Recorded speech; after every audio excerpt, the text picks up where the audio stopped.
I'm Joanne Haig. We welcome our viewers and listeners in Barbados and around the world to another edition of Face It and Fix It on CBC TV 8, YouTube, Facebook, and of course, Q100.7 FM. Now, this morning, we are going to focus our show on Barbados becoming a republic.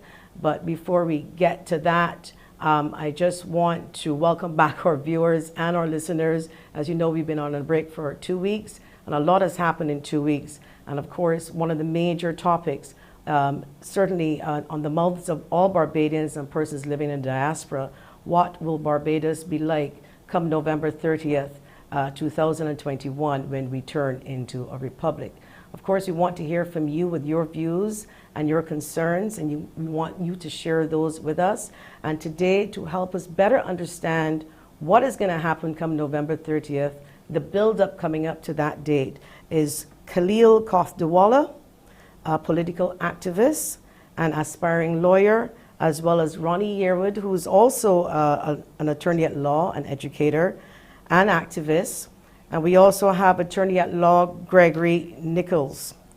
So we want to welcome our guests this morning to the show, and they will be speaking to us about Barbados becoming a republic. What is a republic? Everything that we need to know. We may not get in one morning, of course, but this is the start of the conversation. To send us a message on WhatsApp, it's 228-5562. If you want to call us on the show, it's 228-5563. If you want to send us a message on Facebook, please type in CBC Barbados. You'll find us there live, and you can send your questions there. When we come back, we will begin the discussion on Barbados becoming a republic.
Welcome back to Face It and Fix It. We welcome our guest, Khalil Kothdiwala.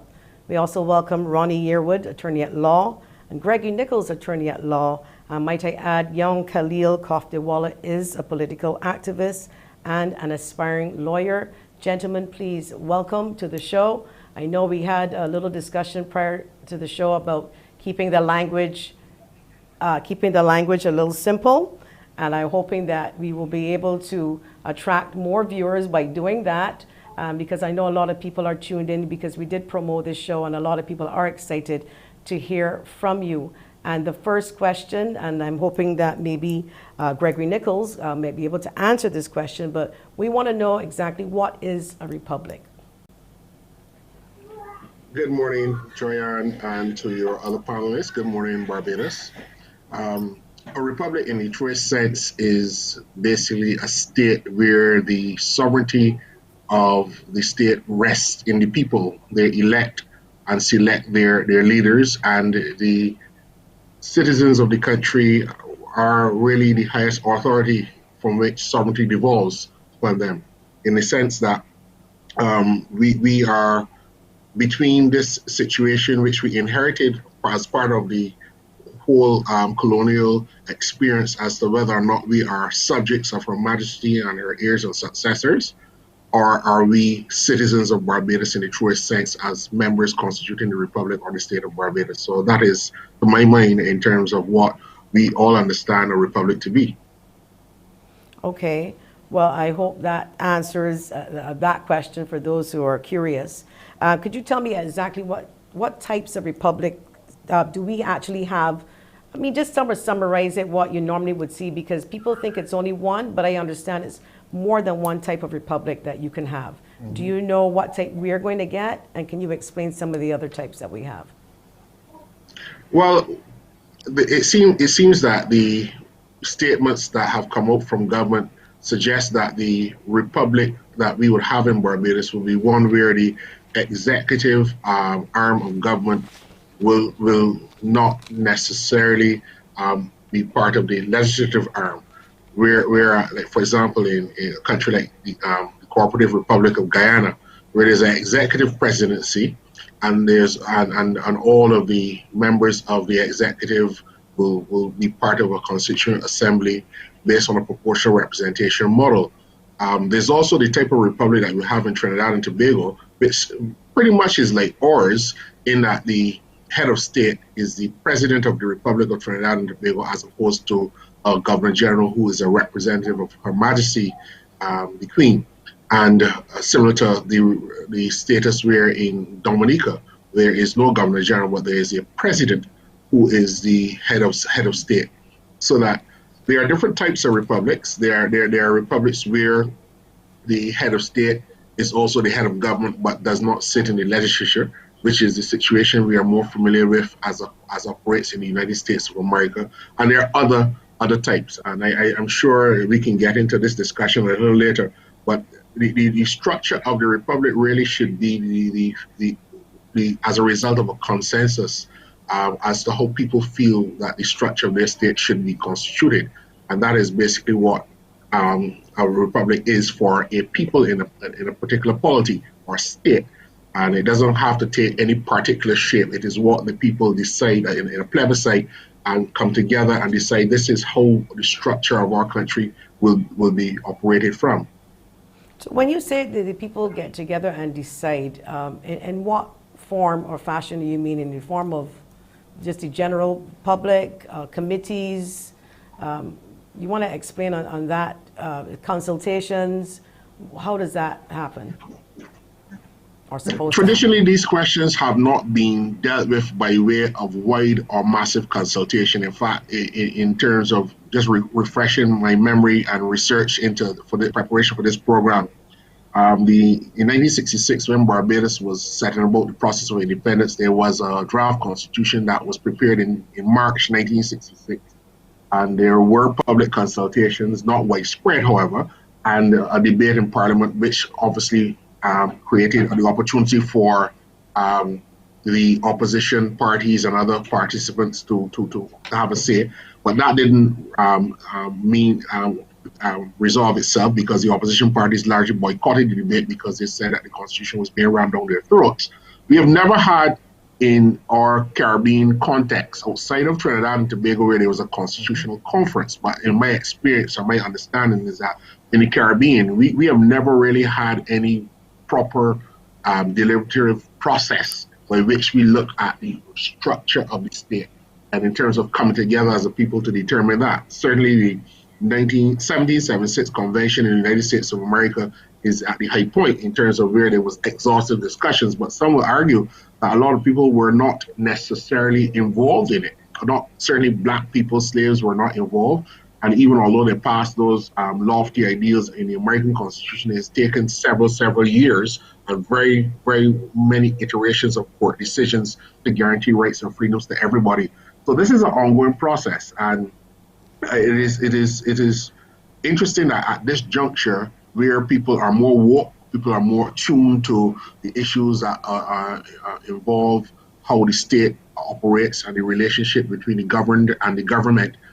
We are in a different era now, and government is really advised to pay attention to the more alertness of the citizens of the country in terms of trying to want to be involved in the process of how this society should be governed, this society should be run, and what is the structure and the nature of our government. So consultation, inclusion in terms of the drafting of the document, the constitutional text, and how the republic will be structured. These are all issues that government, public, and civil society must confront and deal with it in a mature way that we Barbadians have always dealt with these kinds of issues.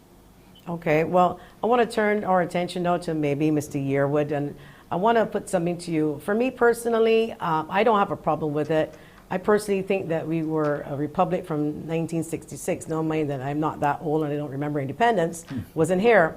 But I think, in my opinion, it's just to cement our independence by becoming a republic, in my opinion, and that is an opportunity to change the Constitution from some of the archaic laws that we would have under England, and that's my take on it.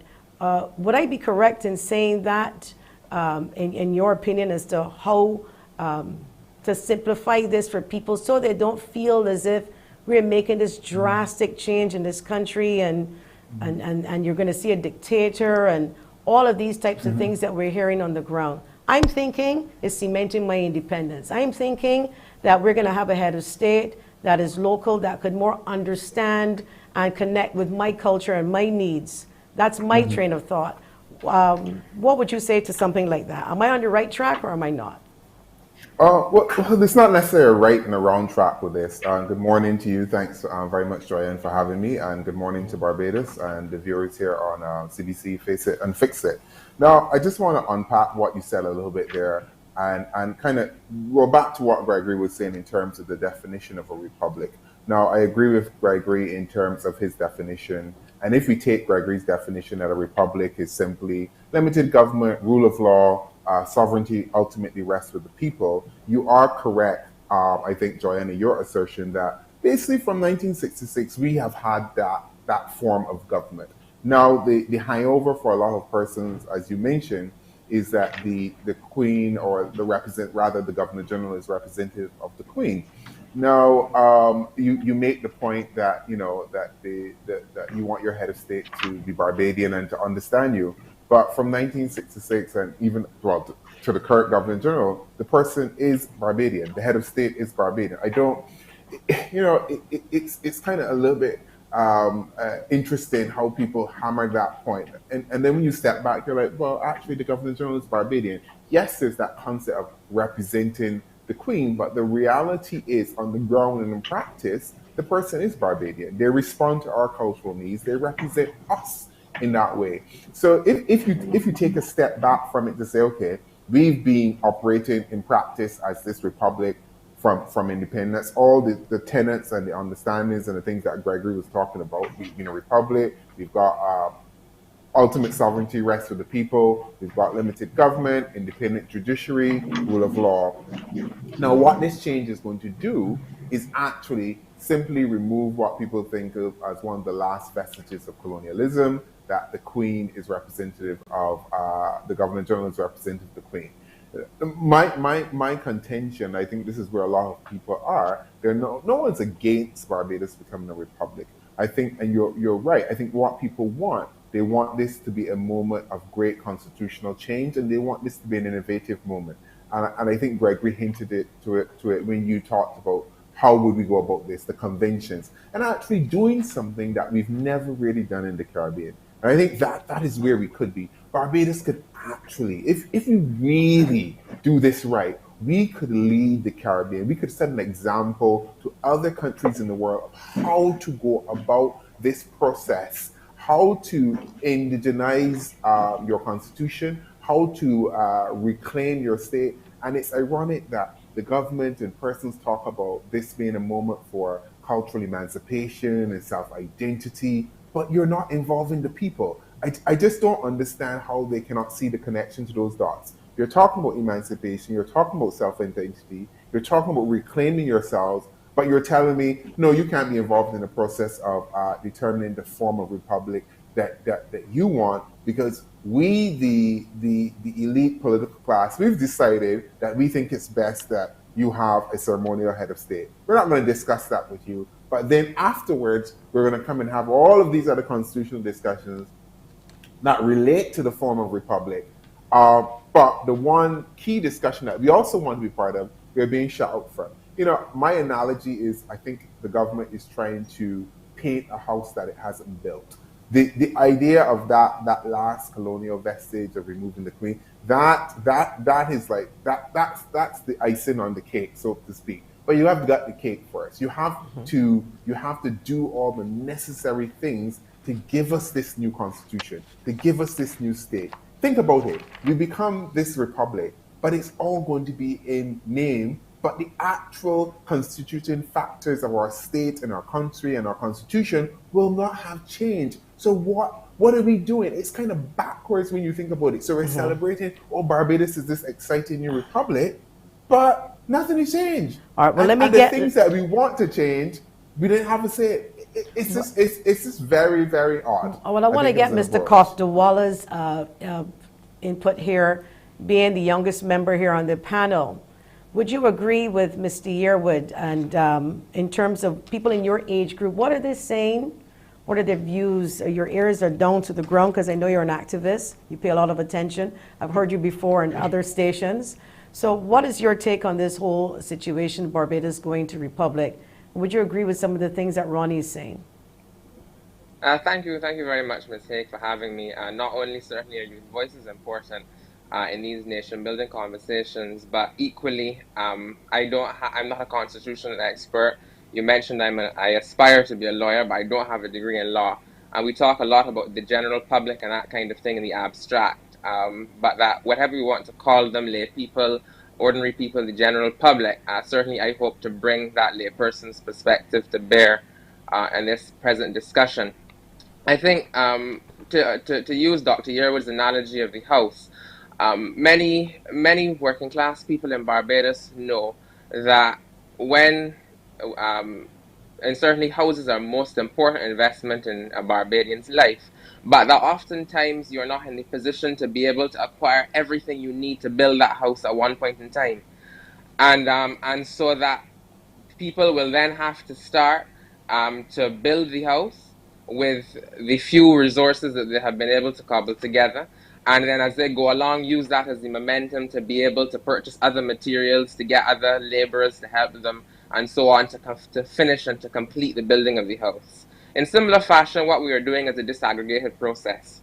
There is, if we are honest with ourselves, informal consensus on the particular type of republic that we want in terms of its structure. That Mr. Nichols spoke to the different types of republic that exist. So you have parliamentary republics, presidential republics, semi-presidential republics, different types. But that why is our chosen model of parliamentary republic most appropriate? And there are a number of reasons for that. In the first instance, it retains executive power in the hands of the cabinet, and that is a system with which the populace is most familiar. That is the system with which the practitioners of our politics, our politicians, are most familiar. It is the system for which we have in the last 70 years both received and built up considerable custom and convention around, which is an important safeguard of our democracy in as much as words on a page are. And that in the response to this decision to become a republic, we see a definite favoring on the part of the public for a parliamentary republic. In fact, when the Prime Minister would have made reference to the fact that we are going to have a republic by November 30th, when she made that announcement on July 26th, many persons who may not have heard the part about the parliamentary republic, became immediately concerned that there would be an executive president and And that we're this gonna, would serve I to wanted erode. to, I was sorry to have to stick a pin there. We do have to take a commercial break, but when you come back, I want you to explain the difference between an executive and a non-executive president, but we will be back after the break.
If it wouldn't be some embracing of the same republic that you're now trying to pursue.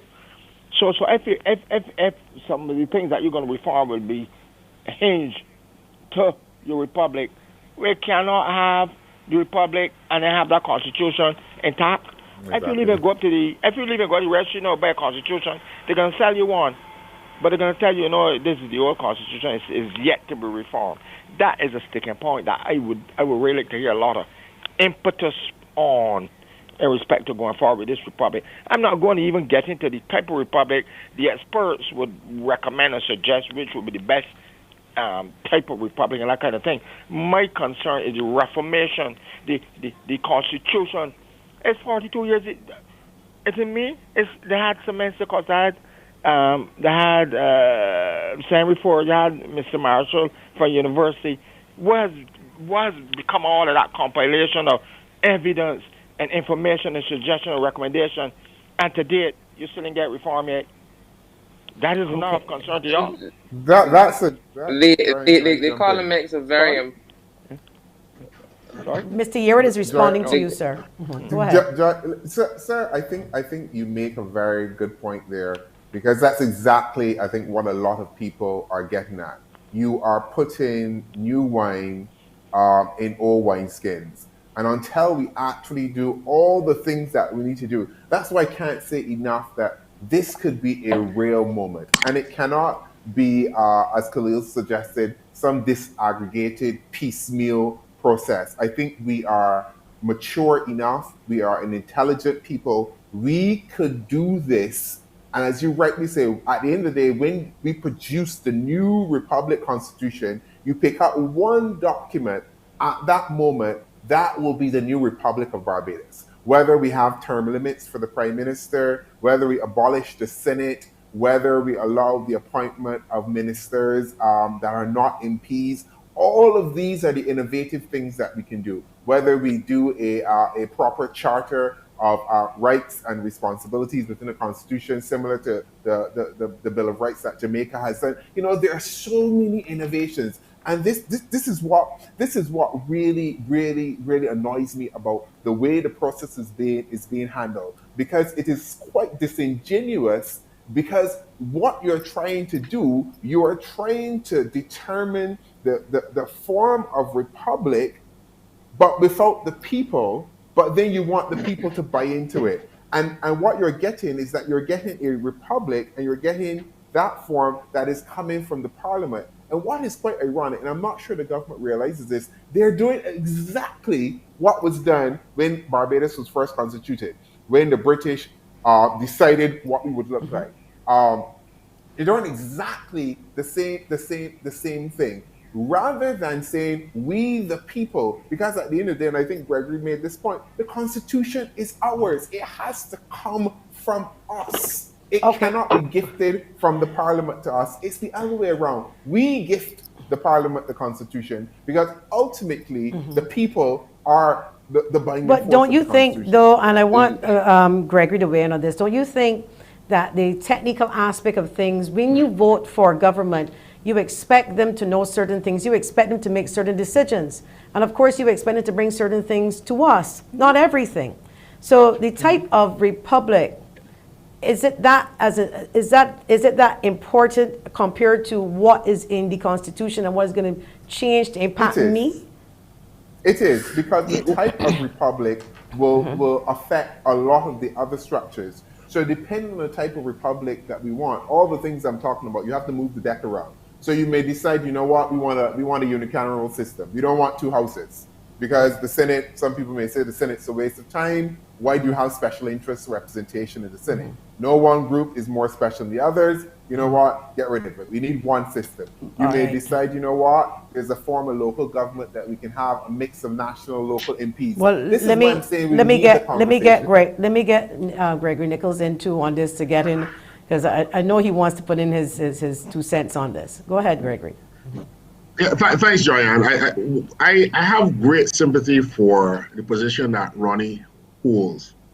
But the reality from my perspective is that we have operated a system of government based on mutual trust. None of the great national questions as to how we constitute ourselves in the post-independence era, or I should say, since the attainment of universal adult suffrage, have been done by way of a plebiscite or by way of engaging the public in deep discussion on these issues. And I have great sympathy for the government's position, because on the issue as to whether or not we are the subjects to Her Majesty and her successors, and should we pay fealty, and should we swear oaths of allegiance and fealty to future King Charles and Prince George as our sovereign, and do they represent the understanding of what it means to be a Barbadian in the 21st century? So should I continue to any offer for national office or anything that we do, I must pledge my fealty and loyalty as a subject of British, as opposed to me saying I pledge my loyalty as a citizen of Barbados. Now, while Ronnie is correct that the larger and broader constitutional discussions can take place and need to take place as the process of constitutional reform, in terms of answering what the caller said, is that a process that a society must engage in, so that you might have a constitution today, but that doesn't mean that 20, 30 years down the road, there's not a process of reform that is necessary, because the constitution is written in a way that it lives for all time, but sometimes times change, values change, or we get a more enlightened perspective on how we treat to each other in a society.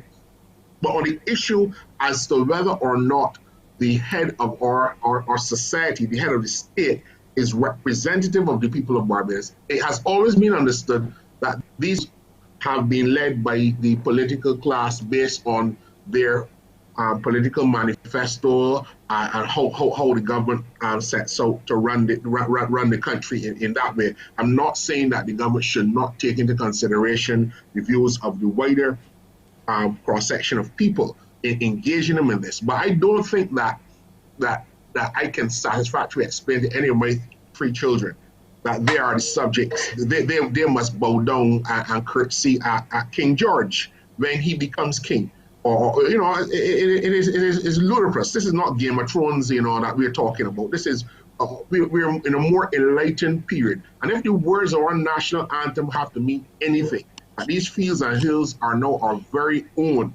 And we write our names on history space with expectations great. All these words, you know, if they're to mean anything, you cannot sing your national anthem, the Barbados national anthem, and then on the one hand, put your hand on the Bible and say, I pledge allegiance to Her Majesty, the Queen, her heirs, and her successors.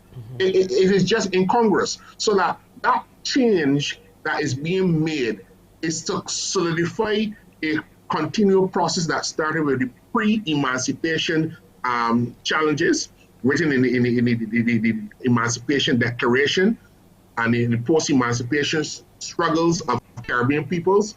They continue with universal adult suffrage. They continue with the formation of the West Indies Federation, and also then after the break of the Federation with political independence. It also continued in some Caribbean countries with the repatriation of the Constitution. Our Constitution in Barbados is not a document that was passed in our Parliament.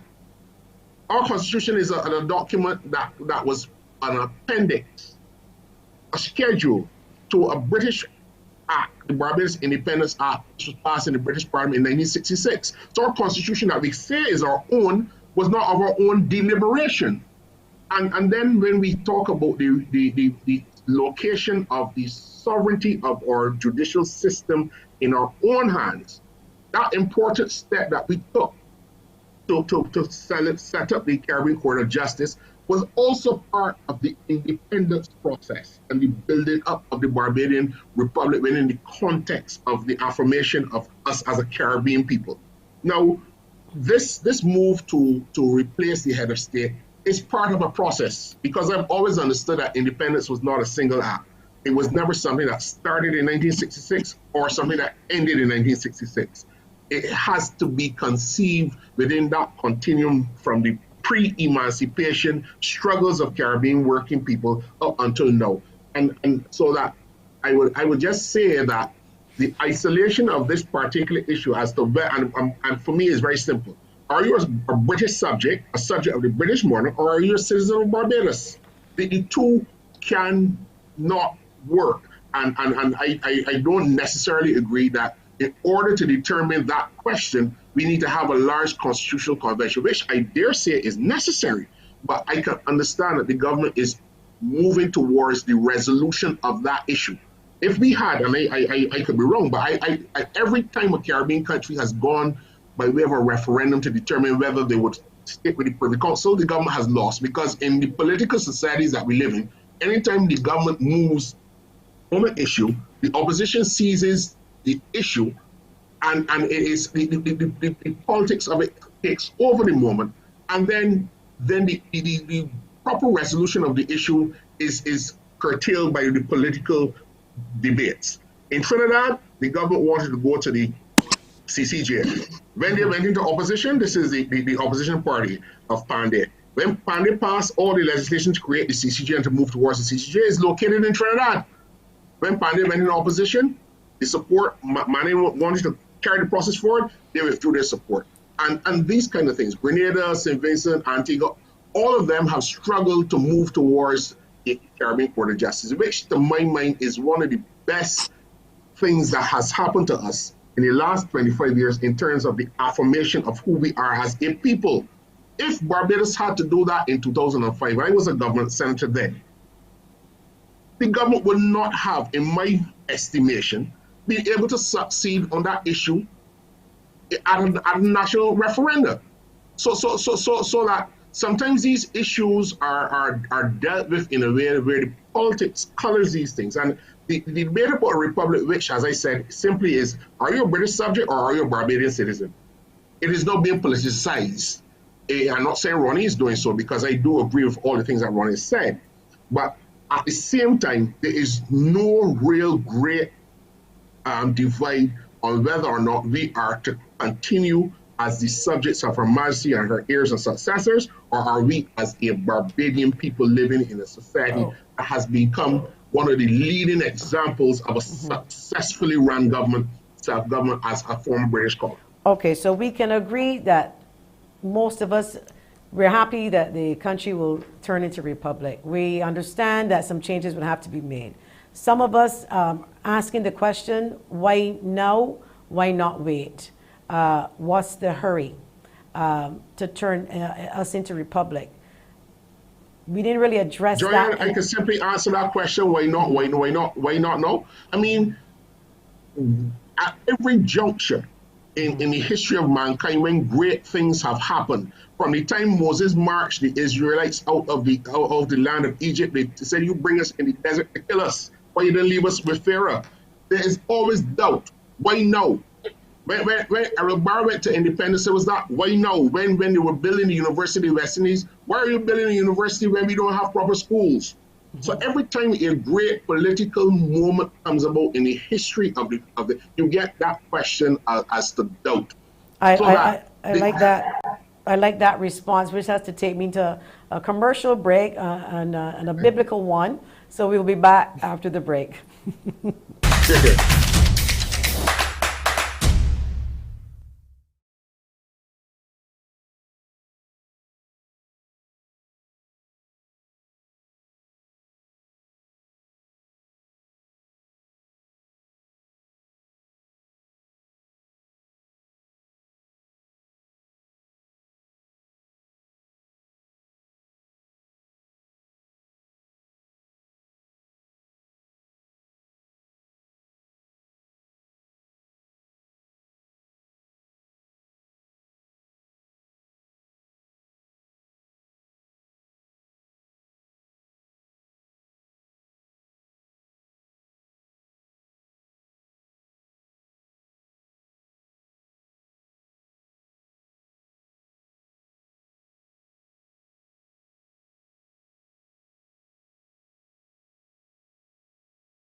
Welcome back. I want to get Khalil back in on this discussion. 2 breaks ago, we were discussing about executive and non-executive president. But before you go on to that, Khalil, I wanted to ask, if you had a chance to look at the Constitution, and as a younger person, is there anything in the Constitution that you would like to see changed now that we're moving to Republic? Is there a couple things that may stand out in your mind that you figure that that's old, time to bring something new?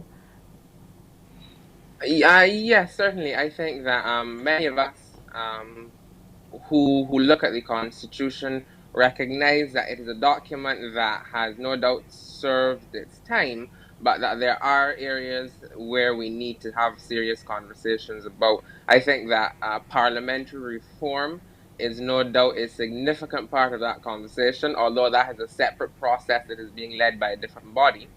But that parliamentary reform stands out in my mind as a significant part of that. There are things in relation, I think, to citizenship and the expansion there that we need to look at. The push towards including fundamental principles, that being including in the Constitution responsibilities of citizens and responsibilities of the state, things that are going to be non-justiciable. But that is an important step for us to not as we seek to reassert our national identity. In terms of the whole process, I must say that it isn't so much a piecemeal process as it is a pragmatic recognition of reality. That we have spent so long discussing this and we've gotten nowhere, frankly. That the Ford Commission submitted the report more than 20 years ago, and that we have come now to discuss and debate the same things over and over again. And the reality is that if we wait for everything to be perfect, if we wait to settle everything, because many of these issues are controversial, term limits are highly controversial, the parliamentary reform is highly controversial. There are a number of issues that will be contentious and that will take time to sift through. If Khalil, we wait for can everything you to be tell us, can you just tell us, when you mentioned the Ford Commission, for people who obviously may not know, just stick a pin and backtrack and tell us what is the Ford Commission exactly, and then move forward from there, if you can. Yeah, so the Ford Commission, certainly as far as I understand it, was a commission impaneled by a previous administration led by Owen Arthur to a constitutional commission, I should say, to investigate a number of things to do with areas where our constitution needed to be reformed. Of course, this was 30 years after the settlement of the original constitution. And that they then made a number of recommendations. They made recommendations surrounding the inclusion of more rights, fundamental rights. They made recommendations including to do with citizenship. A preamble, Dr. Yearwood can speak to that in terms of a new preamble. And they also made certain recommendations to do with the transition to republic status. At the time, it was felt that a referendum would have been advisable. It was something that then Prime Minister Owen Arthur it was a decision with which which occupied his attention and which he struggled with for some time, but ultimately it was felt at that time that a referendum was the go. That being said, 20 years on, there has been a significant shift in public opinion. Today, we are not discussing whether Barbados should become a republic or not. There are those who have challenges, and those things have to do with process and all of these kinds of things. But there are very few people who actually oppose the kernel of what we are trying to do. And as I was saying, that we are starting at this point where there is very little disagreement in terms of moving towards a non-executive presidency. Very, very little disagreement there. You would struggle to find a single person really and truly who wants an executive president. In our small societies, you find it important to have some kind of neutral umpire, a constitutional umpire. That person in our history has not often been called upon, but that it is important that in a society that is so small, where no doubt cronyism and corruption exists everywhere in the world, but that it is made all the more acute by our smallness. And that predisposes us certainly to diminishing democracy. And that is why I think that most people support a neutral constitutional umpire in the form of a non-executive president. That we start at that point. We then, on the 30th of November, come into our own as a new country, as a republic. Having settled that then, I don't do physics, but that then gives us the momentum, the impetus that will propel us forward to have the long conversation on all of the other aspects of constitutional change. I think that we're being a little previous. There is no doubt that those issues will be litigated fully and the public will be given full opportunity to weigh in a meaningful way on those issues. But the reality is that we will likely, if we wait for that to happen, then we will spend all of our time debating that. And then by 2040, then we realize that we are still, in fact, swearing allegiance to, well, we're not, maybe not the Queen then, but His Royal Highness Prince Charles, Prince William, whomever it is. And that is not a tenable situation for us at this point in time. So it isn't piecemeal at all. It is, in fact, the very best and most practical way to get to a point that nearly all of us agree is a point that we need to reach in our society. So let's be clear. So we are going to change the Constitution between now and November 30th to facilitate the placement of a non-executive president, and then have the discussion about the Constitution and the various changes afterwards. We do have a caller. They want to get in to speak to someone on the panel. Good morning, Face It and Fix It. You're on the air. Yes, I was incomplete just now. I don't know if there was a technical glitch, but there were some other things I wanted to suggest. Now, out of all said, I think that your panel this morning will end up with a recommendation. But the gentleman just now was talking about all of this time and all of this length it will take. But we got a lot of legal luminaries. So we would take 42 years, and he's suggesting we take another X amount of years. That does not spell well for your two legal luminaries in there. They can get just up in a year time. We got a lot of luminaries and resource persons that can deal with the issues. But what I want to go on to say quickly is there are things like the integrity legislation. There are a whole set of things that, after I put down, were highlighted by Mr. Yearwood. I can't see for the life of me where you can't get everything in a one package and then move. Now, with all of the fallout that we're having from this discussion, what will the government do now to appease the situation? Will they come and say, look, I like the solid recommendation of the people I'm hearing, and let's take it to where it rightfully shall go? Because you cannot go with this. I don't think it's a sham or pretense, but this has got to be addressed. And the people over here are giving their vehement views. You got to take the vehement views into account, though. And I appreciate it all. I regard you all. Okay, thank you. Yeah, just respond very quickly the reality to that is Eh?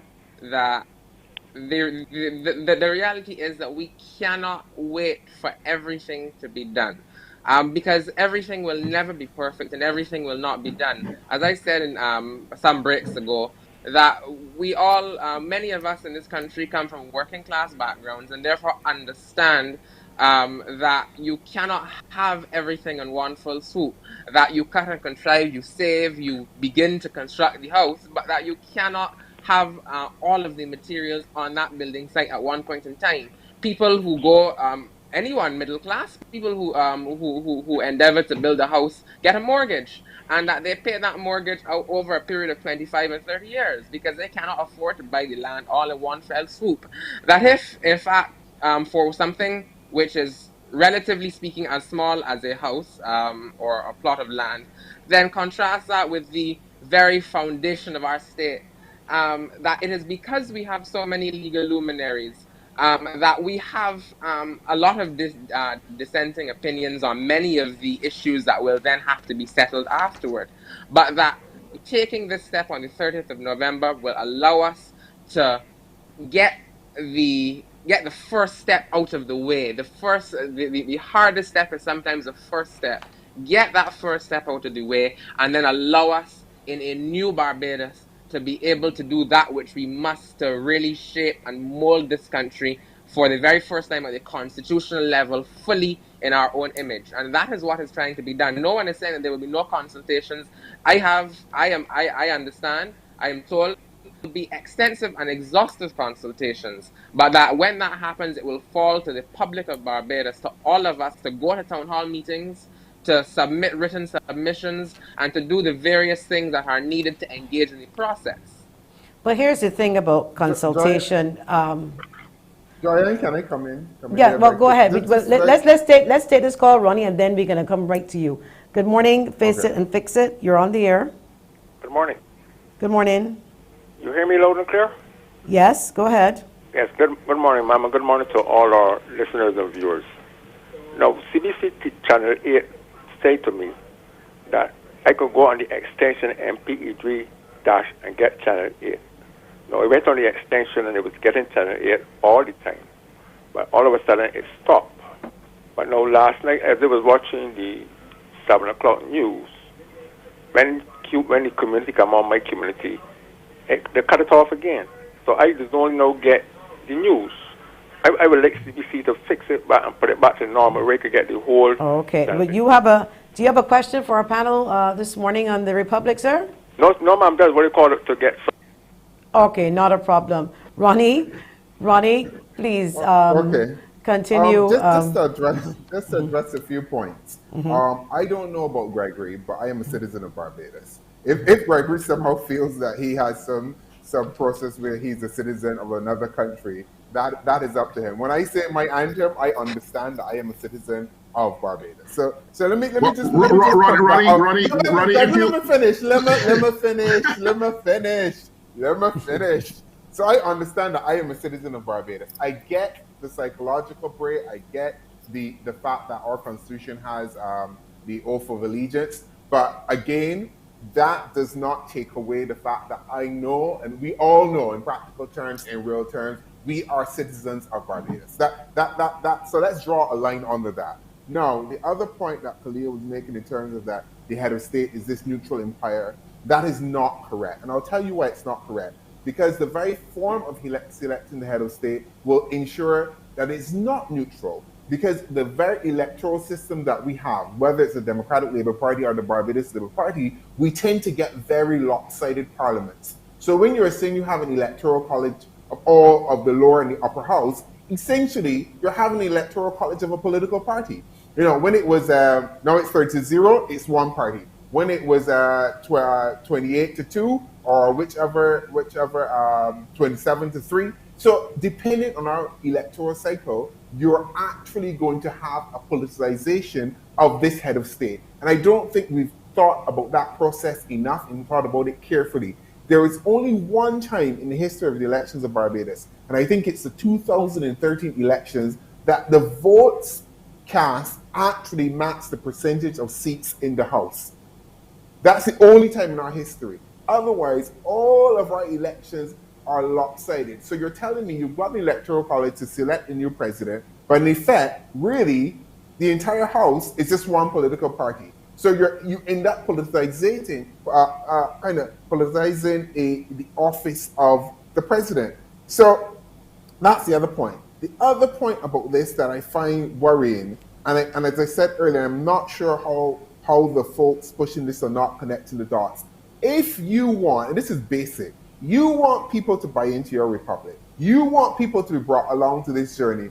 What is so hard about meeting them where they are? They're uncomfortable with the idea of the move. They may not actually agree. So I disagree with persons who say the majority of us agree that we want a ceremonial president. I certainly don't necessarily agree that we need a ceremonial Ronnie, president. I'll be exploring the options. We're going to explain the options right after this commercial break, because that is very, very important for us to actually understand that. We'll be back.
Welcome back. If you're just joining us, you are watching and listening to Face It and Fix It with Khalil Kofdewala, political activist and an aspiring lawyer, Ronnie Yearwood, educator and attorney at law, as well as Mr. Gregory Nichols, attorney at law. We are discussing Barbados becoming a republic. Before the break, Ronnie, you were telling us about the type of president that you would want to have a say in. Well, it's a matter of the exploration of the options, and I think that's what's missing. Gregory went through the forms of options. You can have executive presidency, you can have semi-executive, you can have somewhat sharing between a president and a prime minister. That's the Guyana model. We can continue as we are, and I've said this before in public, and I'll repeat it again.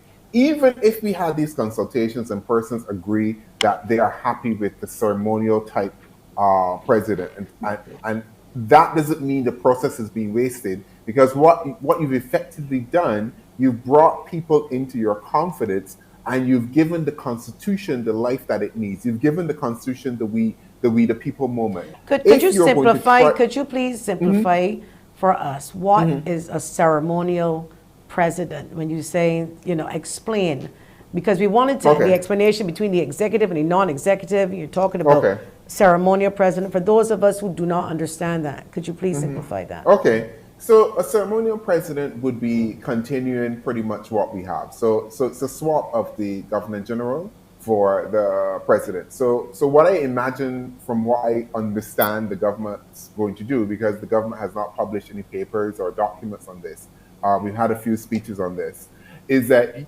literally it's going to be a controlled find. So you go into Constitution, control find governor general, you replace it with president.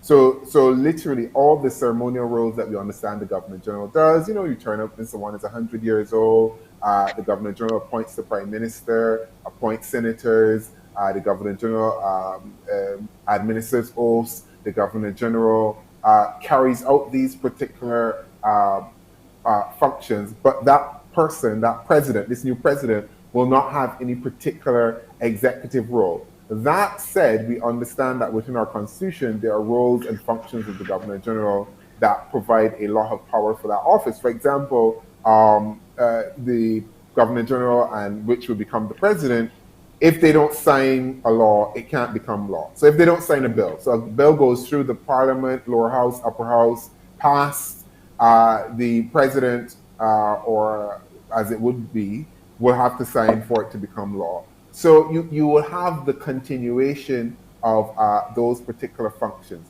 Now, if we're talking about an executive type presidency, we'll be talking more type of presidency that you would probably see in the United States. So we're talking about the roles of the prime minister moving or merging with the roles of the governor general to create that office within both. So we're talking about a merger, so to speak. So some folks are saying, actually, that might be an efficient way to do it.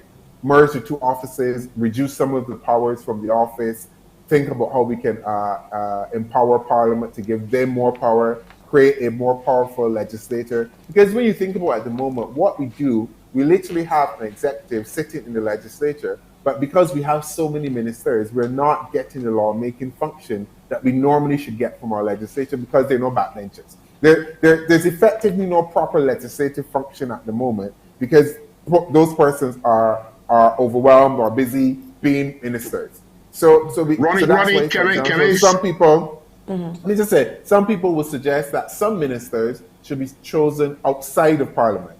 We're not talking about all, but there are models where you have that mix, so that you get Parliament to really commit to its legislative function, and you have a pool base that you can draw from that's not within Parliament. We have a number of WhatsApp messages that we want to respond to. All of this is just for discussion.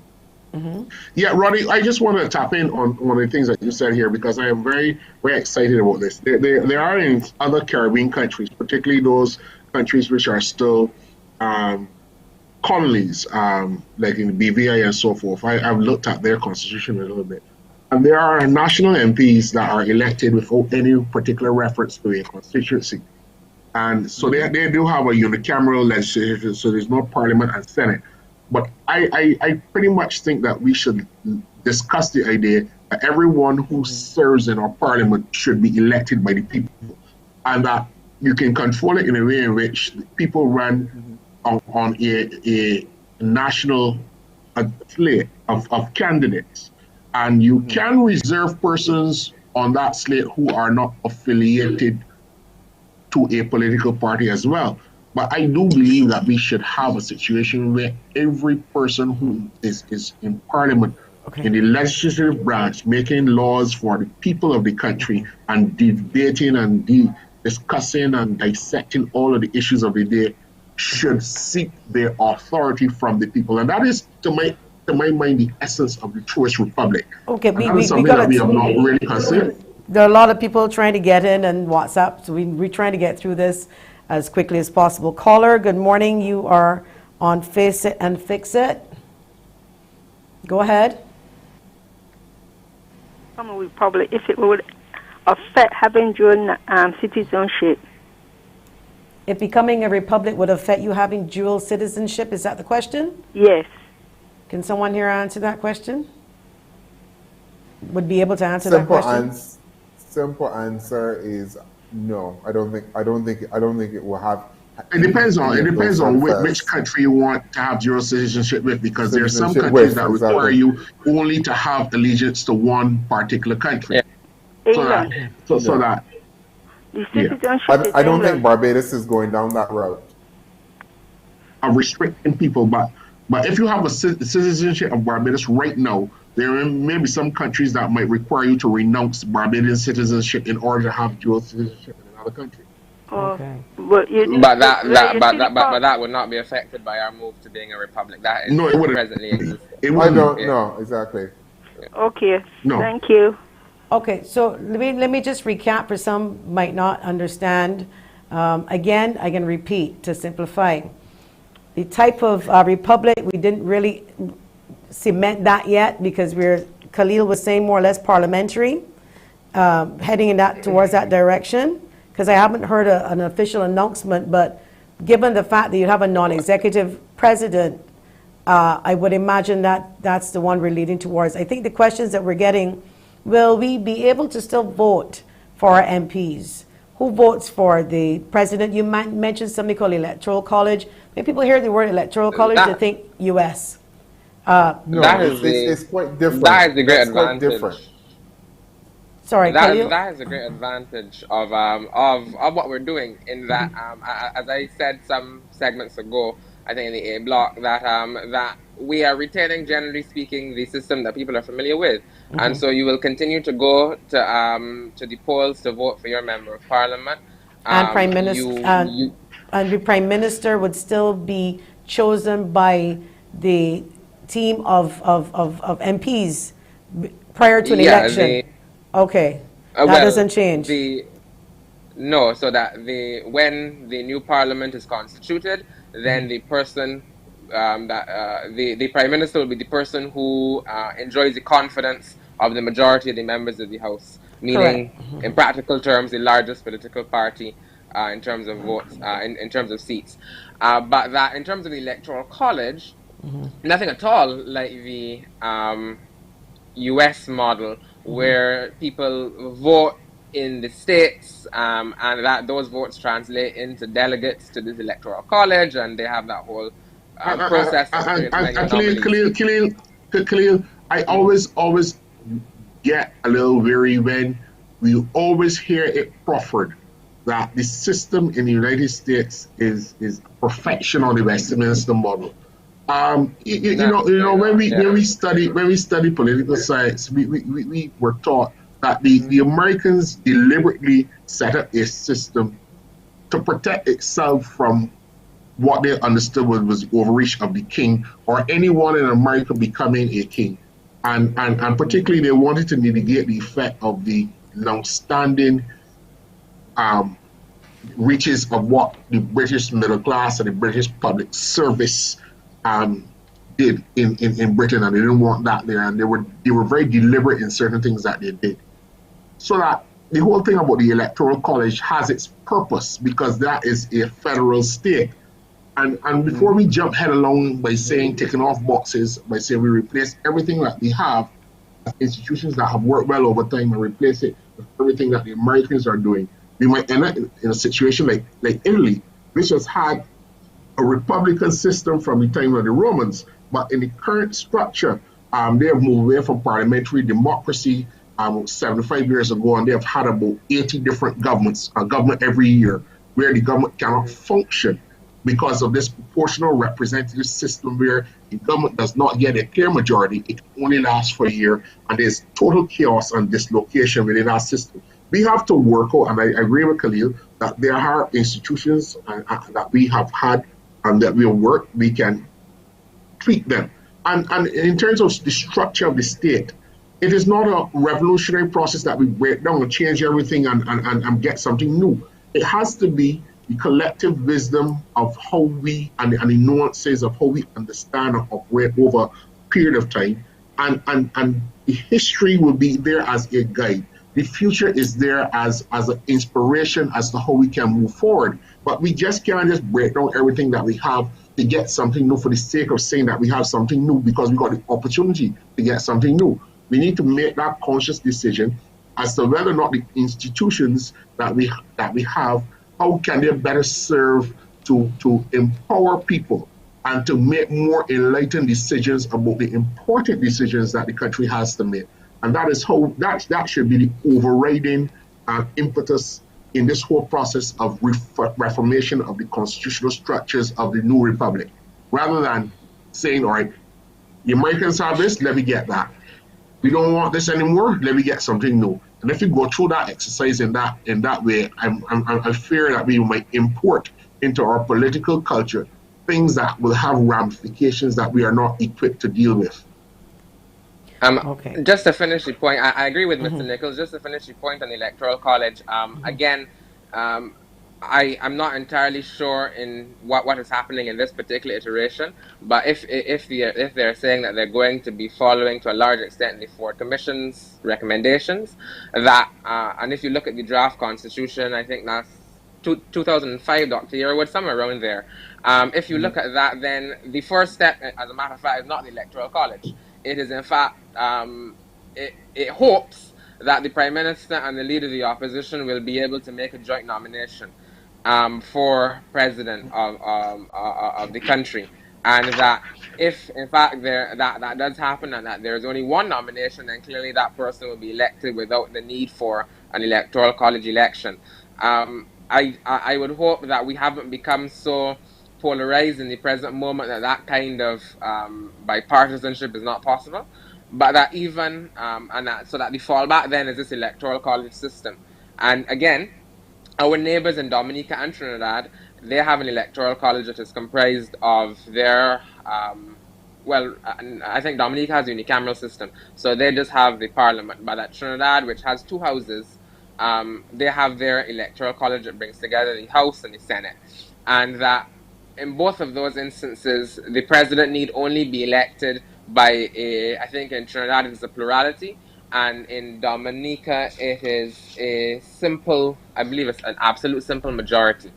And that the Ford Commission recommends, and it appears as though that will be the recommendation taken on board, that the individual, if we get to the Electoral College stage, will be elected by a 2/3 majority of the members of that Electoral College, absolute 2/3, meaning 2/3 of all of the members. So 34, at least 34 out of 51 people, because there are 30 in the House and 21 in the Senate. And so, again, 2/3 majority is our preferred way of handling issues that are very important. The Constitution, if we want to alter the Constitution, it is a 2/3 absolute majority.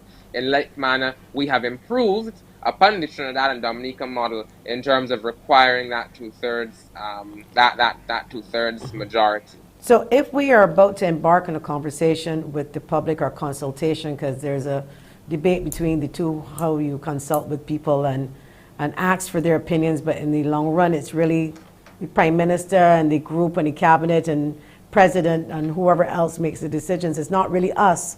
We recommend or we put in our 2 cents in this consultation. But in order for us to do this, we need to have access to the Constitution and to the same Ford Commission. Where can we find that if we as Barbadians want to start reviewing these documents, that they will be extracting some of this from in order to create the new constitution? Where can we find the Ford Commission? Well, Dr. Yearwood can probably speak to the Constitution, but in terms of the Ford Commission, I know that my understanding certainly is, if you've been onto GIS's website recently, that's gisbarbados.gov.bb, you will notice that in the banner there is a section dedicated to the Republic, a dedicated Republic page. And there, I am told in very short order, the Ford Commission report will be uploaded in soft copy to allow people to be able to access it. And in like manner, printed hard copies will also be available to the public very soon. That is my understanding, that it will happen very soon. I think one more thing I will say is that the fact that it hitherto is not accessible to people online and that kind of thing in the manner that other things are, speaks to a wider point about access, as you said, to information about crucial documents. And that we need, therefore, to have a centralized database where today, if you want to walk into the government printery and get a constitution, they will give you, I believe, the 2002 complete version, and then they will give you inserts. And that we need to have a situation where people in the 21st century can go onto a database and get all of up-to-date laws. Parliament will publish bills on their website, but that it only goes back to a certain time, I think only in the last few years. You can always get this information in the Library of Parliament, the government printery, but it needs to be more accessible to people if we are truly going to be a democracy. But that's a wider point. But in terms of the Ford Commission report, I think that people will be able to access it. It can be accessed right now, but in a much easier manner very soon. Okay, so but when I mentioned about the consultation, go ahead. I just want to jump here on the consultation and accessibility, because that's really, really, really important. And I think it says a lot about how this process is being treated, and it's kind of disrespectful. If you think about it, we're supposed to be going to this Republic on November 30th. This is August, and you're telling me you've not uploaded the Ford Commission report. You've not provided or uploaded a complete constitution for Barbados, but you're expecting people to engage, and you're talking about consultations which you have not held. And the thing about consultations in the Caribbean, and some of my colleagues that we do this kind of work, is that we do not have proper consultations. Consultations are often tick-box exercises. If this is going to be a real consultation, the persons involved need to go out and meet people where they are. If they're, and I had this conversation with a colleague, if they're playing cricket, you go to the cricket game. If they're at the church hall, you go to the church hall. If they're in the business houses, you go to the business houses. You cannot expect folks will just turn up at town hall meetings or make random submissions via email. There has to be a proper and real process of engagement, because, as I said, we have to ensure that this constitution is we the people. We cannot have that top-down approach, because in effect, what the government is doing is repeating exactly what they're complaining was done to us, read the British. You're handing down a constitution to us. The constitution needs to come up from the people, and it can be done. I do not think any of this is beyond us. And there's no special magical date about November the 30th, 2021. This could easily, we take our time, we could have all of this in place by next year. One of your callers made the fact, we have enough lawyers, we have enough minds, we can do this. I do not see why we do not think somehow we can't do this and do it properly, but Ronnie, and engage the people.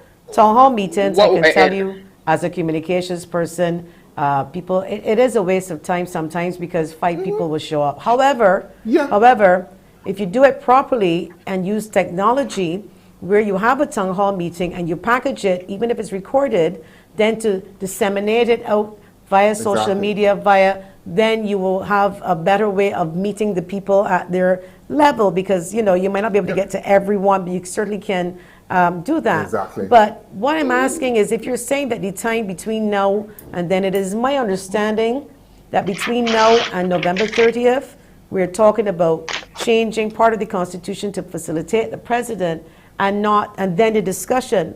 So wouldn't the government have enough time in months to come before they actually make all of the changes? Will they have enough time to consult with the people? Well, Sorry, say, okay, I think we have a call. Okay, we'll be back. Producer's talking in my ears. We got to take a break. I have to take a break. We're going to come right back. Okay.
Welcome back.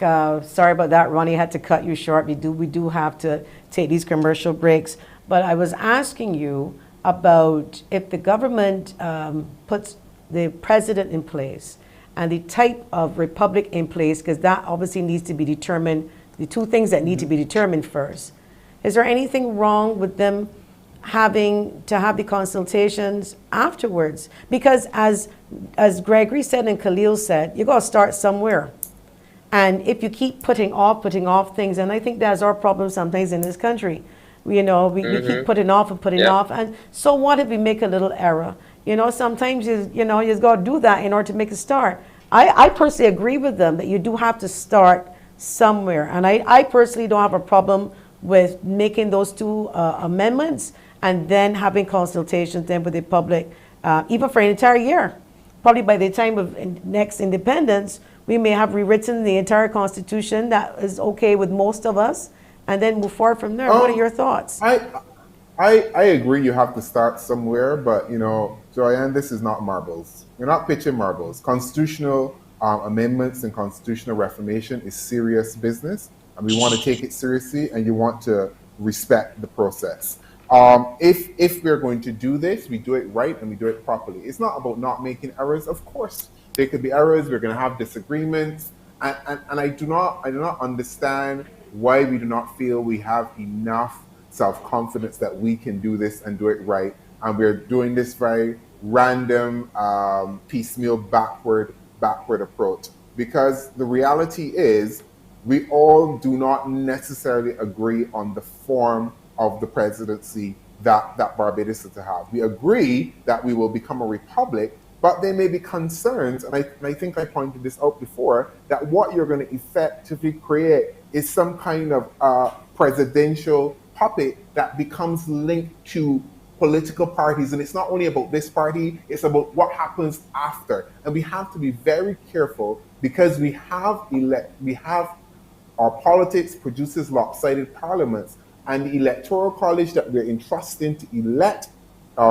let's use the word select the president, will end up being an electoral college of one majority party. If we go through the history, if you look at our elections from 1950s to now, there has been one single election that I can find where you actually had votes to seat allocation in its correct number. So one party got 51% of the votes. They got 51% of the seat. The other party got 49, but that does not happen. I want to jump in here, right? Because okay, gentlemen. Ronnie, I want to jump in here. Wait, Ronnie. I think you made that point finish. already.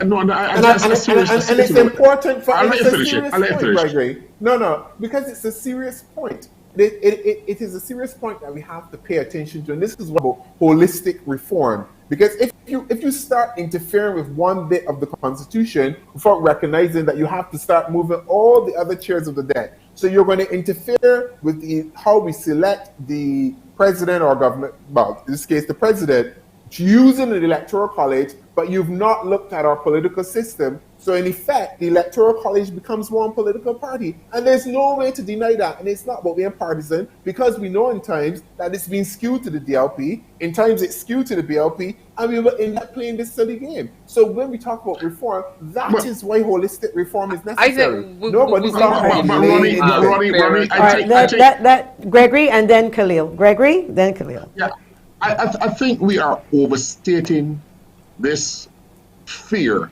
about skewed electoral results one way or the other. The people vote for who they want.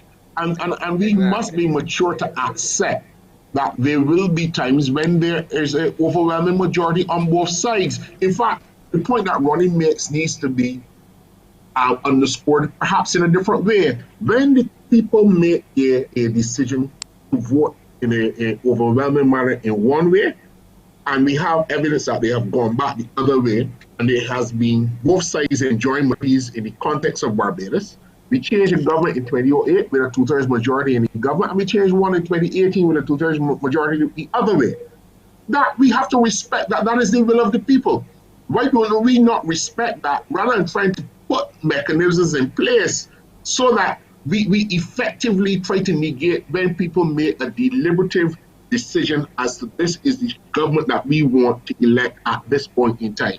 Why don't we trust the people's decisions so that when a president is elected in the current parliament 29-1, right, and the government of the day, their preferred candidate is the one that is elected for a term? What is wrong with that? What is the great sin in that? Because the president is not making political partisan decisions in terms of the scope of the powers that we are going to entrust to that president. So that there is no fear or there's no real politics in the operations of the president, that they have to say, oh, you don't have the government of a majority electing the president because the president is going to be one of them. Are we really overstating something that really and truly, because at present right now, who selects the Governor General? The government selects the Governor General without any input really and truly from the opposition party. And what has happened to the opposition party?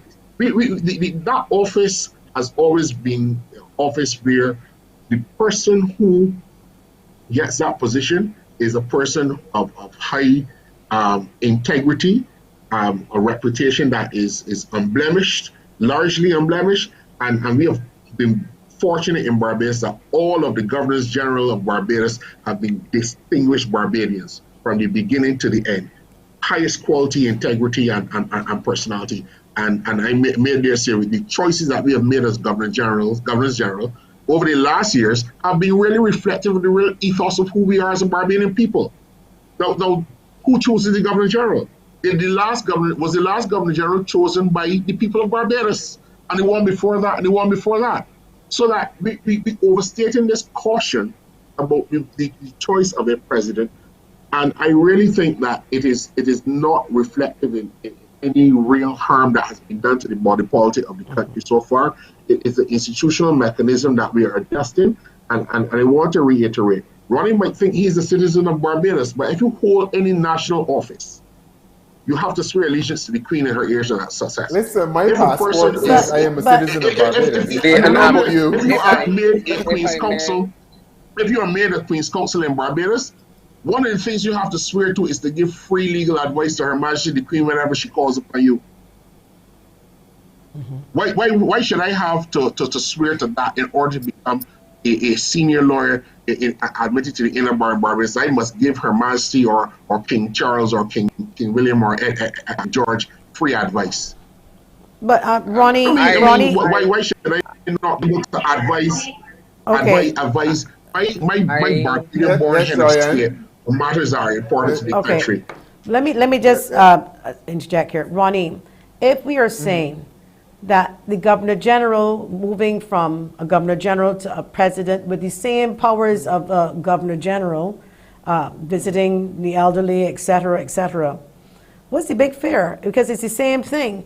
In other words, there is it's no the fair, same. but Joanne, but nobody mentioned fair. So Okay, okay, let me rephrase. Let me rephrase. What is the concern in terms of it? Gregory is saying the majority of people have spoken.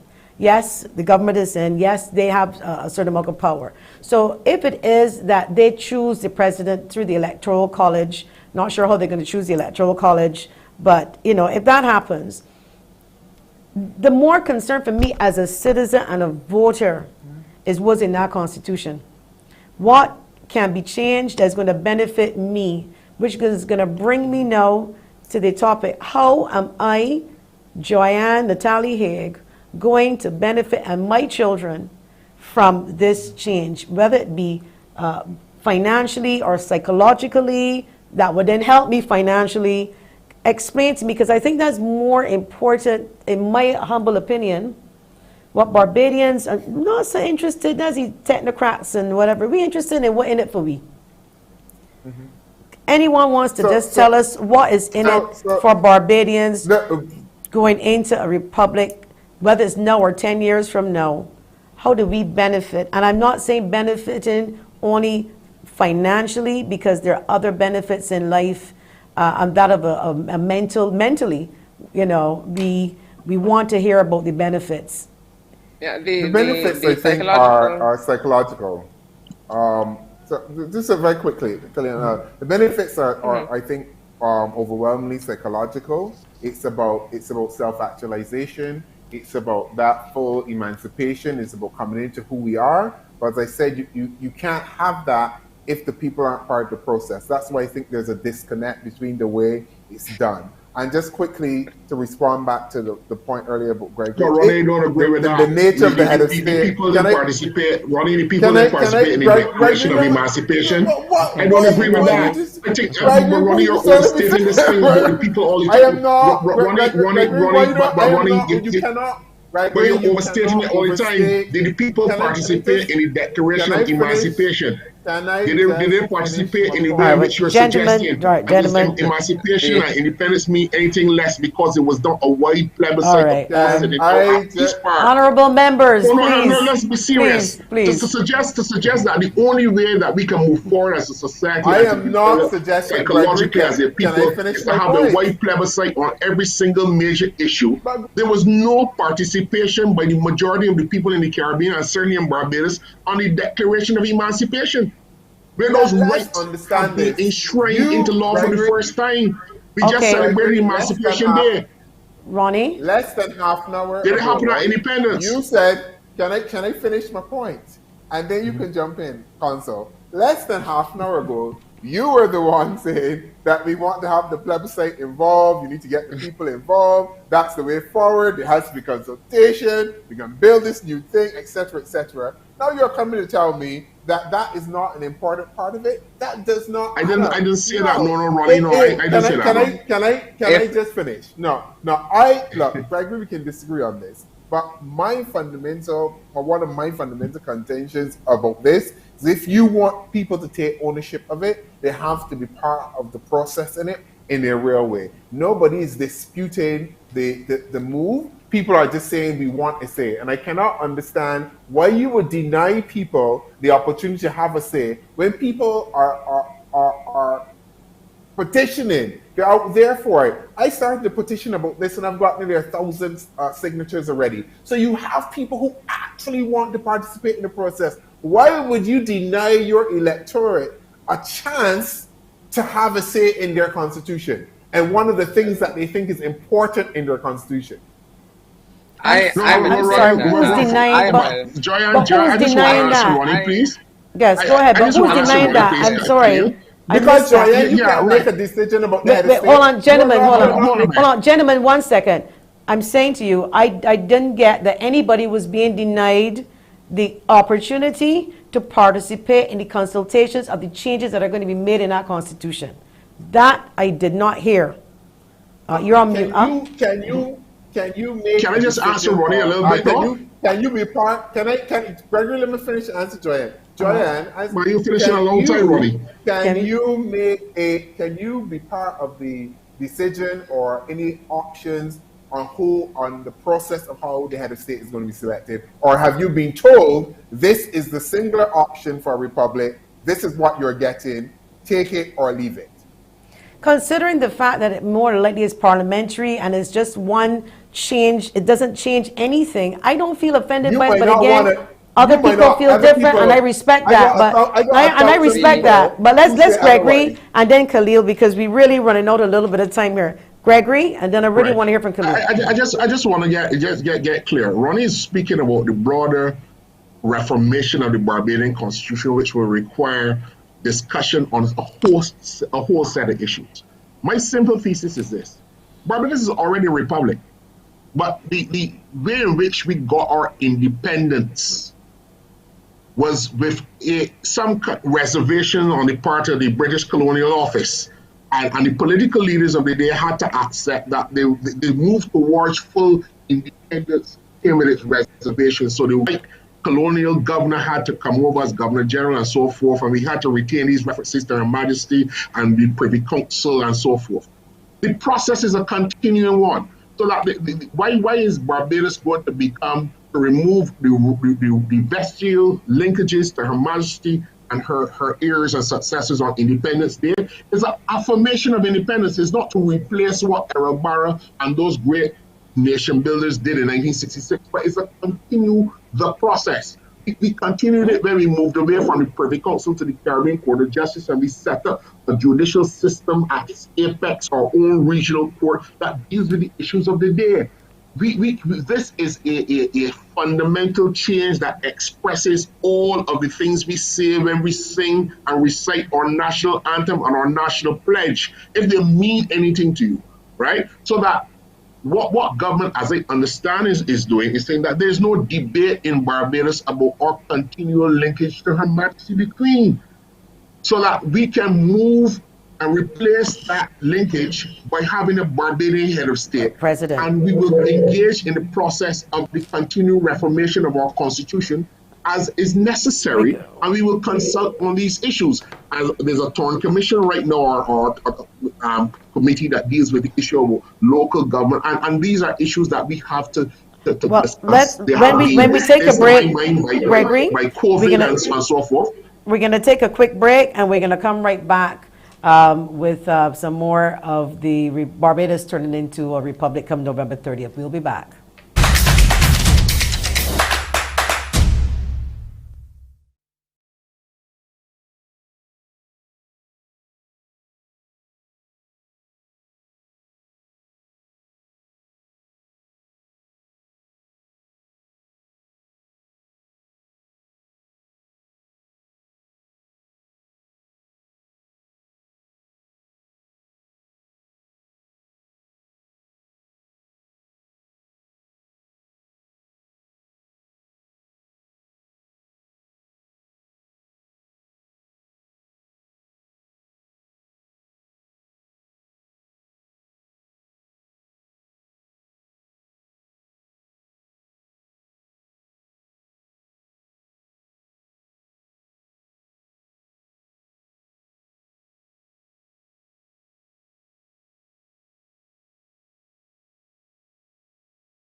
Welcome back to Face It and Fix It. We are going to go straight to Khalil Kofdewala because I really want to hear from him and his perspective on the people weighing in on the Constitution and the access that they may have and what kind of consultation that they may get, what opportunity they may get to weigh in on the changes that are going to be made.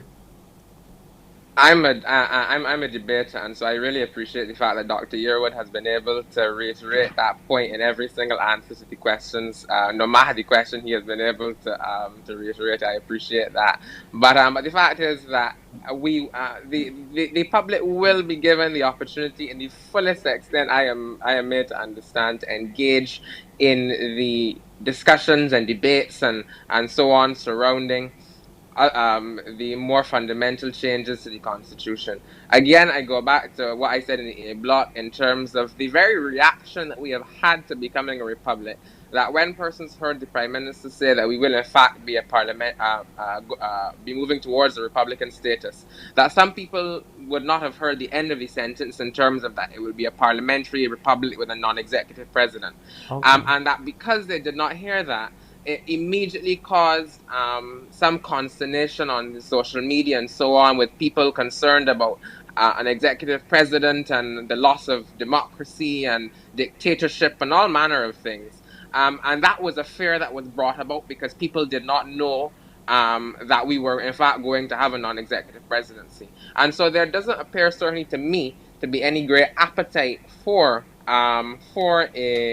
another type of presidency. There is, however, a lot of discussion to be had on the other things, and that will come now. That will come after November 30th, and the committee will lead those discussions. But again, I am not in a position to pontificate about matters to do with, well, anything really, but particularly about things to do with health and science and that kind of thing, because I have no understanding of it. And that in like manner, we cannot expect people to be in a position to give informed comment about these issues without first educating them. Because we're getting a lot of questions about what is a parliamentary republic, what is this and what is that. So we have first and foremost to be in the position that we educate people on what much of this means, before we can expect anyone to be able to give an informed comment. So that those persons who know will no doubt be in that position. But the majority of the population, perhaps, who don't, will not be and will therefore be disadvantaged. So education is really what we need to be looking at all levels of society. And I think it starts with civics in school, but then obviously GIS, Public Affairs Department, what CBC is doing right now, in terms of educating the populace at large. In terms of the benefits of becoming a republic, it is deeply psychological. I don't think that we reflect often on the fact that Barbados is Her Majesty the Queen at present, and Her Majesty the Queen is Barbados. And what do I mean by that? That theoretically, the Queen of Barbados, who is Queen Elizabeth, I should say that Barbados exists. Barbados is Her Majesty in right of Barbados. She is the living personification of the state. She is Barbados, and we happen to inhabit this land and are her subjects. This change to a republican status means that the republic, Barbados, will in fact be constituted of the people of Barbados, and not of Her Majesty the Queen, and then we reside on her crown land, and that is an important achievement. There is a reason that children leave home when at a certain stage of their life. And for a like reason, we have now to be able to settle for ourselves our own arrangements, to be able to elect our own head of state. There is a problem that only one person has been our head of state for the last nearly 55 years. And that we need to be able to give more people the opportunity. We need to be able, although it will not be an executive president, I'm not sure how much that it is the case now, but in the United States, it is said that every father wants his son, or indeed his daughter, to be the president of the United States. And in like fashion, Barbadian children must be able to grow up and aspire not to be anyone's viceroy or not to be anyone's representative, but to be in a position to be the true head of state of their own country that is entirely sovereign, a country that is comprised, that is founded on the people, and not a country that is in truth and in fact Her Majesty. And that is a significant benefit. And people are asking a lot about how will this affect unemployment, how will this affect all of these things. I think that is a very transactional way of looking at things. We are not Okay. Gerald Ford. We can walk and chew gum at the same time. That we can address those issues, but at the same time we can assert and settle for ourselves our own arrangements about, well, to use the Prime Minister's expression, about who we are. Okay, now I know that we've set up a committee, the government has set up a committee, the Republican Status Transition Advisory Committee. Gregory, would you know anything about the committee, and who is the committee, who's the head of the committee? What does it consist, I must of? answer that question honestly. I am not sure. I've followed it and some stuff in the press, but I don't really know a lot about the work of the committee. I've been following generally what has been going on, but no, I can't tell you anything about the inner workings of the committee at this stage. Okay. Which will bring me no one can. Okay, which will then no bring one me can, because there are no reports. to a... I think we have to be fair to them, of course. They've only had a very short time in which to they've only had a short time relatively in which to be constituted and what's not. But in that time, they've been able to set up an email address and a variety of different brilliant! things. And of course, they set up an email address. Yes, an email address. They've already made, they've missed the deadline for the first interim report by months ago. Let me. We were supposed to have an interim report. What I will say is that email address allows anybody in St. Lucie, St. Philip. You could be in the Federated States of Micronesia, and it allows anybody to be able to make a contribution. We got a couple of questions there to get in, and one is the fact that there's some changes that will have to be made. Some name changes, some rebranding. Can anybody sort of list out a few? Because, you're hearing things that, will the Queen Elizabeth Hospital change? Will Her Majesty's Prison Dodds change? Will the police, the Royal Barbados Police Force, will that name change? Will the passports change to the People's Republic of Barbados? I mean... Some things will need to change. Yeah, there are small things. So some things will need to change. The Royal Barbados Police Force cannot be royal if there's no monarch of Barbados. I'm not sure that the Queen Elizabeth Hospital will be renamed immediately. Those are not really foundational to our existence at all. But sorry, I lost my other point. But so there will be a number of changes. And we've been changing names of things over the years. So that's not even new. We've been renaming streets in Barbados after local heroes and community people. We've been doing this stuff. So I think those things are little red herrings that people raise. I don't see those things as things to be overly concerned about if the passport will change. I assume that the name Barbados will become the same. You don't even need to have the name Republic in the title. Barbados will stay the same. I assume the coat of arms will stay the same. The flag will stay the same. The anthem will stay the same. I don't even see any reason. The anthem will now resonate. Will have a better meaning and sounding. I don't know about you, but the anthem does have meaning for me and sounding. So, but I guess because what I'm getting, and maybe I'm misunderstanding, even though we said it's psychological and we're moving away from the Queen. For me, I'm more excited about my opportunity to have a say or consult, if you want to use that word, about the Constitution, because I want to make sure I have access. I want to go through this with a fine-tooth comb, because in keeping with what we're seeing in the climate of the country right now, and people are talking about their rights versus responsibilities, etc., it'd be interesting to see what changes may come or being considered from a public health perspective, for example, because now is the time maybe that people may want to have that conversation. So when I saw the march, I thought automatically about becoming a republic, and to see Barbadians coming out and expressing themselves in an orderly fashion says to me that we are independent, we're moving to republic, we are expressing ourselves freely in a peaceful manner, which I'm hoping we can continue to do that. So I'm more excited about the Constitution itself, not the frills about who the president would be and especially when I know our understanding is parliamentary, which is just a name change in a sense, where he or she, sorry, we don't have to go to the Queen. Some of the questions, though, before I go on to that, what exactly do we need from Her Majesty to sign off on that we will be taken away from? Is it We don't need, Joanne, we don't need any permission from the Her Majesty or the palace. All we are doing is breaking these final vestiges of a colonial era that has long passed its time.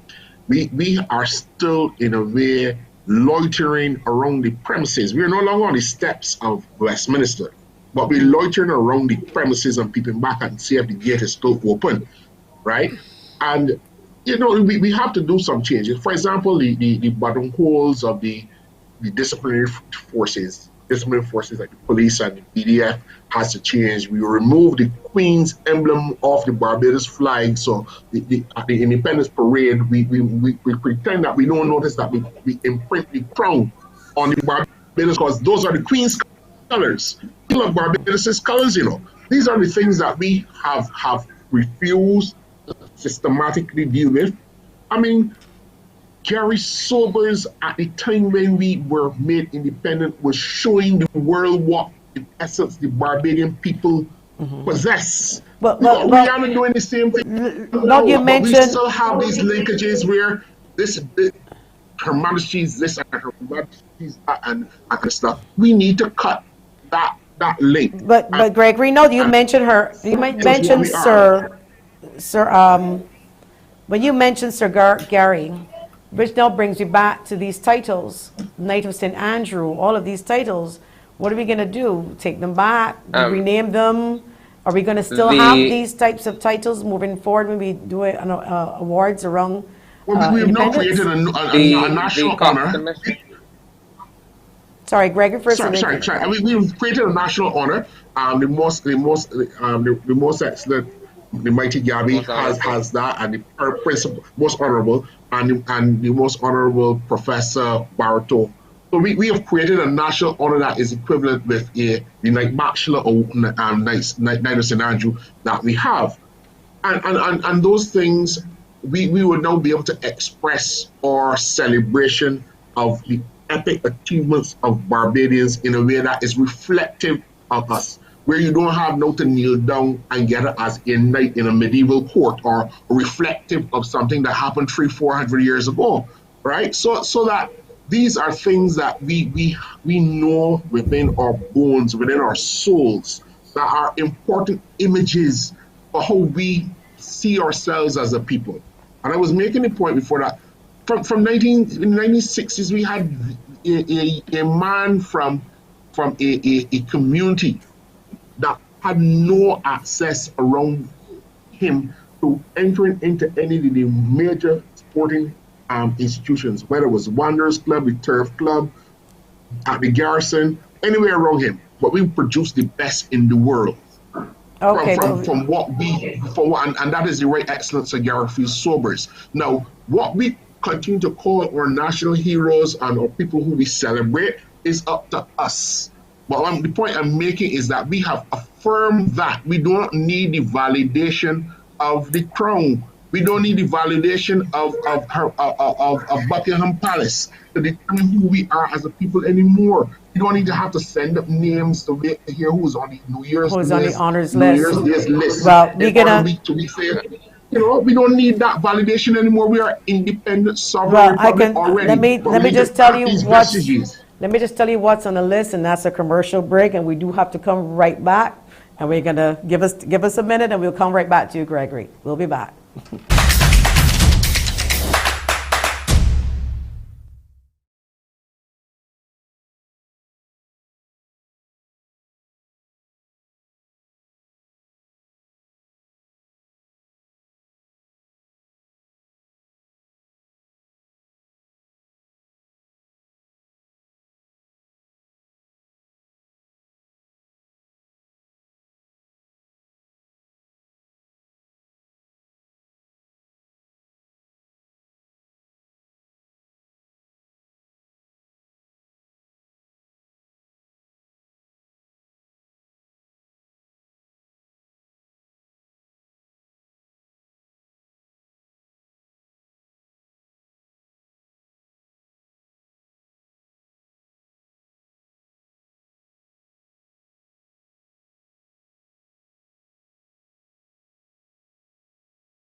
Welcome back, gentlemen. I'm afraid that we're going to have to do some closing remarks. I'm going to start with Khalil. You got 1 minute. Let's go around Khalil, then Ronnie, and then we're going to close off with Gregory. Khalil, your closing remarks? Thank you, Ms. Haig. We have, as I reflected in an article recently, this is an idea that has long been in its gestatory stages, and the time for it and the time for hand-wringing about it really has passed. And that we need to be able to take this bold step that will provide us the momentum and the impetus to do the more difficult things going forward, but that at all times, but that we will be undergirded by the strength to do that by the fact that we have taken this bold step of becoming a republic by November the 30th. It is important for our national identity, it is important for our self-image, and it is certainly important for the for our succeeding generations of young people to come. And I am happy that I will live in a Barbados that has taken and live among people who have taken this bold and visionary step. Thank you so much. Ronnie, final words from you.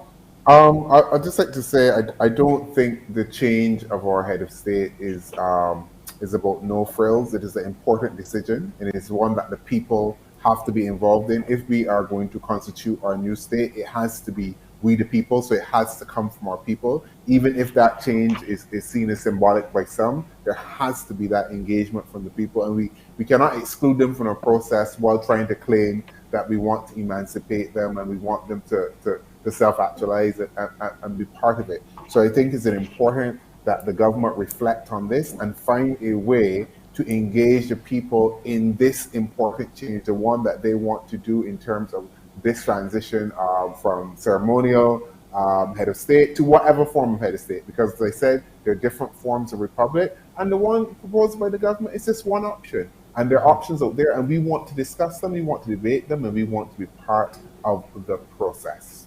Well, I want to thank you. Let me apologize to you, Ronnie, for not referring to you as doctor. I did not realize that until the end of the show. But you seem like a very down-to-earth people's person, so I didn't think you were offended by it. Thank you. Okay, great. Gregory, attorney at law, Gregory Nichols. I just want to preface that Ronnie is also my good friend, so if I call him that, you understand. I perhaps cannot end my contribution to this show by referring to an eminent man of letters, Dr. George Lamin, in his essay, In the Castle of My Skin, 30 Years After, where he made this statement: colonialism was not a physical cruelty. Indeed, the colonial experience of my generation was almost wholly without violence. No torture, no concentration camp, no mysterious disappearance of hostile natives, no army encamped with orders to kill. The Caribbean endured a different kind of subjugation. It was a terror of the mind, a daily exercise in self-mutilation. This was the breeding ground for every uncertainty of self. This move away from being Her Majesty's subjects is the affirmation of who we are as a Barbadian people. And the best time for it to happen, let us do that on Independence Day. That is where we leave it. Thank you so much. Powerful words to end by, gentlemen. Dr. Ronnie Yearwood, Khalil Koftawala, and of course, attorney at law, Gregory Nichols. We were just, touching the little tip of the iceberg here where we are discussing the Republic. Certainly, there are going to be a lot of discussions. We certainly can't cover everything in 2 hours, and we didn't, but we hope that we were helpful to you in breaking it down, and that you have a better understanding. It's nothing to fear, and it's actually beneficial for all Barbadians to become a republic. My name is Joanne Haig. This has been Face It and Fix It. You've been watching. On Thursday, please join us when we talk about vaccines and rights versus responsibilities. That's going to be an interesting one. Gentlemen, I want to thank you so much again for coming on the show. Thank you. Thank you. Thank you. Thank you. This is goodbye now for me. Until, be safe, everyone. Wear your mask, sanitize, and just be careful out there. I'll see you on Thursday.